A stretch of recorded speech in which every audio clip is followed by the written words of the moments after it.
بسم الله الرحمن الرحيم. الرحمن علم القرآن، خلق الإنسان علمه البيان. الشمس والقمر بحسبان، والنجم والشجر يسجدان. والسماء رفعها ووضع الميزان، ألا تطغوا في الميزان، وأقيموا الوزن بالقسط ولا تخسروا الميزان. والأرض وضعها للأنام، فيها فاكهة والنخل ذات الأكمام، والحب ذو العصف والريحان. فبأي آلاء ربكما تكذبان؟ خلق الإنسان من صلصال كالفخار، وخلق الجان من مارج من نار. فبأي آلاء ربكما تكذبان؟ رب المشرقين ورب المغربين، فبأي آلاء ربكما تكذبان؟ مرج البحرين يلتقيان، بينهما برزخ لا يبغيان. فبأي آلاء ربكما تكذبان؟ يخرج منهما اللؤلؤ والمرجان. فبأي آلاء ربكما تكذبان؟ وله الجوار المنشآت في البحر كالأعلام. فبأي آلاء ربكما تكذبان؟ كل من عليها فان، ويبقى وجه ربك ذو الجلال والإكرام. فبأي آلاء ربكما تكذبان؟ يسأله من في السماوات والأرض، كل يوم هو في شأن. فبأي آلاء ربكما تكذبان؟ سنفرغ لكم أيها الثقلان. فبأي آلاء ربكما تكذبان؟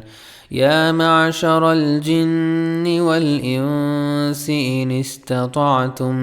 إن استطعتم أن تنفذوا من أقطار السماوات والأرض فانفذوا، لا تنفذون إلا بسلطان.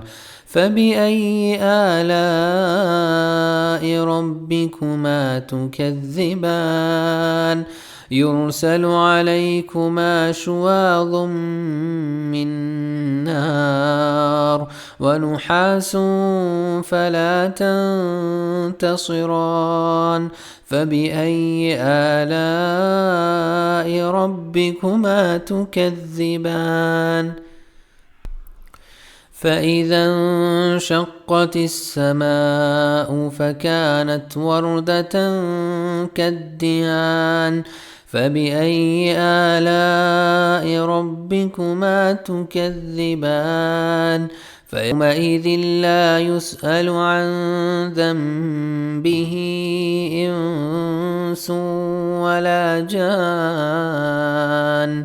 فبأي آلاء ربكما تكذبان؟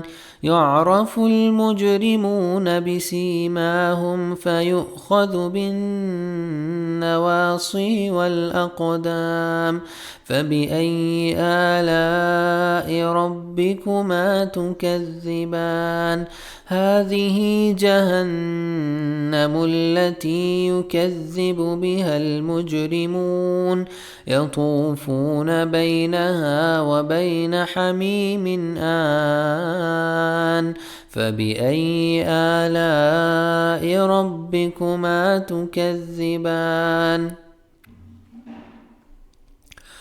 ولمن خاف مقام ربه جنتان فبأي آلاء ربكما تكذبان ذواتا أفنان فبأي آلاء ربكما تكذبان فيهما عينان تجريان فبأي آلاء ربكما تكذبان فيهما من كل فاكهة زوجان فبأي آلاء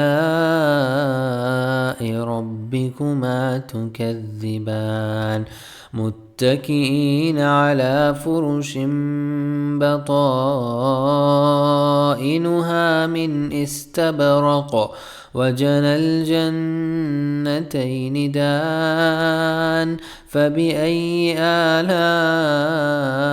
ربكما تكذبان فيهن قاصرات الطرف لم يطمثهن إنس قبلهم ولا جان فبأي آلاء ربكما تكذبان كأنهن الياقوت والمرجان فبأي آلاء ربكما تكذبان هل جزاء الإحسان إلا الإحسان فبأي آلاء ربكما تكذبان ومن دونهما جنتان فبأي آلاء ربكما تكذبان مدهامتان فبأي آلاء ربكما تكذبان فيهما عينان نضاختان فبأي آلاء ربكما تكذبان فيهما فاكهة ونخل ورمان فبأي آلاء ربكما تكذبان فيهن خيرات حسان فبأي آلاء ربكما تكذبان حور مقصورات في الخيام فبأي آلاء ربكما تكذبان لم يطمثهن إنس قبلهم ولا جان فبأي آلاء ربكما تكذبان متكئين على رفرف خضر وعبقري حسان فبأي آلاء ربكما تكذبان تبارك اسم ربك ذي الجلال والإكرام.